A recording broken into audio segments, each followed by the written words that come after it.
ओम नमो भगवते वासुदेवाय। सभी भक्तों को जय श्री राधे कृष्ण। श्रीमद् भगवत गीता तीसरा अध्याय 25वां श्लोक।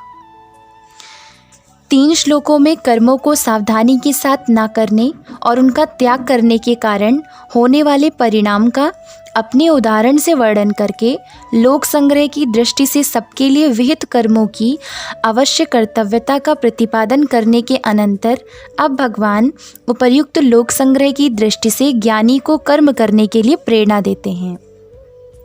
श्री भगवान कहते हैं, सक्ताः कर्मणि विद्वांसो यथा कुर्वन्ति भारत, कुर्यादि विद्वान तथा असक्तः चकीर्षु लोक संग्रहम।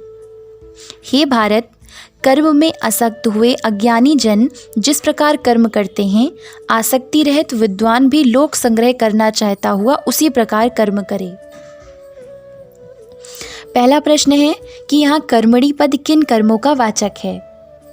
अपने अपने वर्ण, आश्रम, स्वभाव और परिस्थिति के अनुसार शास्त्र विहित कर्तव्य कर्मों का वाचक यहाँ कर्मणि पद है, क्योंकि भगवान अज्ञानियों को उन कर्मों में लगाए रखने का आदेश देते हैं एवं ज्ञानी को भी उन्हीं की भांति कर्म करने के लिए प्रेरणा करते हैं। अतएव इनमें निषिद्ध कर्म या व्यर्थ कर्म सम्मिलित नहीं है।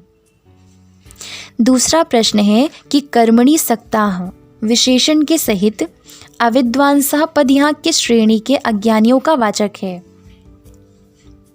यहाँ शास्त्रों में शास्त्र विहित कर्मों में और उनके फल में श्रद्धा, प्रेम और आसक्ति रखने वाले तथा शास्त्र विहित कर्मों का विधि पूर्वक अपने अपने अधिकार के अनुसार अनुष्ठान करने वाले सकाम कर्मठ मनुष्यों का वाचक है। इनमें कर्म विषयक आसक्ति रहने के कारण ये ना तो कल्याण के साधक शुद्ध सात्विक कर्मयोगी पुरुषों की श्रेणी में आ सकते हैं और न श्रद्धापूर्वक शास्त्र विहित कर्मों का आचरण करने वाले होने के कारण आसुरी, राक्षसी और मोहिनी प्रकृति वाले पाप आचारी तामसी ही माने जा सकते हैं। अतएव इन लोगों को उन सत्व गुण मिश्रित राजस स्वभाव वाले मनुष्यों की श्रेणी में ही समझना चाहिए, जिनका वर्णन दूसरे अध्याय में 42वें से 44वें श्लोक तक, अविपश्यतः पद से 7वें अध्याय में 20वें से 23वें श्लोक तक और 9वें अध्याय में 20, 21, 23 और 24 श्लोकों में किया गया है। तीसरा प्रश्न है कि यहाँ यथा और तथा इन दोनों पदों का प्रयोग करके भगवान ने क्या भाव दिखलाया है। स्वाभाविक स्नेह, आसक्ति और भविष्य में उससे सुख मिलने की आशा होने के कारण माता अपने पुत्र का जिस प्रकार सच्ची हार्दिक लगन, उत्साह और तत्परता के साथ लालन पालन करती है, उस प्रकार दूसरा कोई नहीं कर सकता।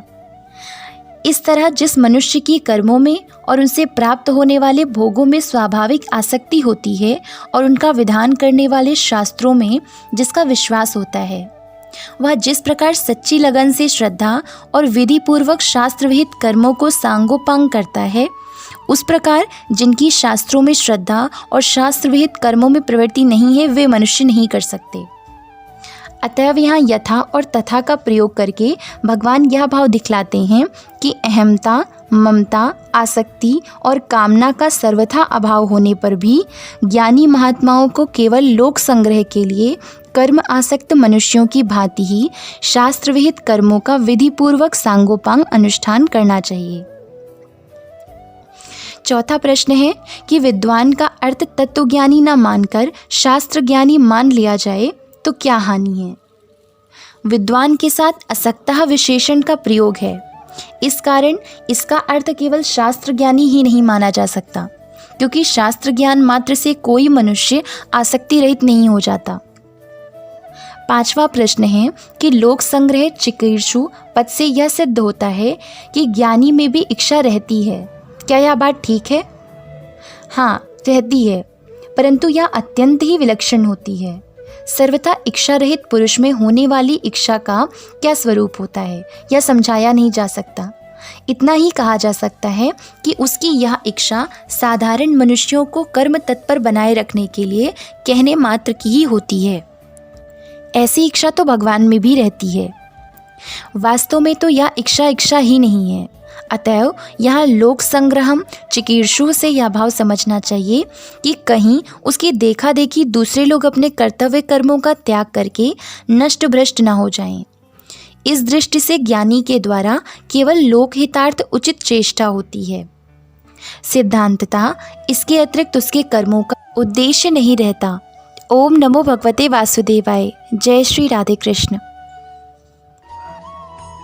Like and subscribe the Kanha's Introvert Yogini and stay tuned for the next videos. Jai Shri Radhe Krishna.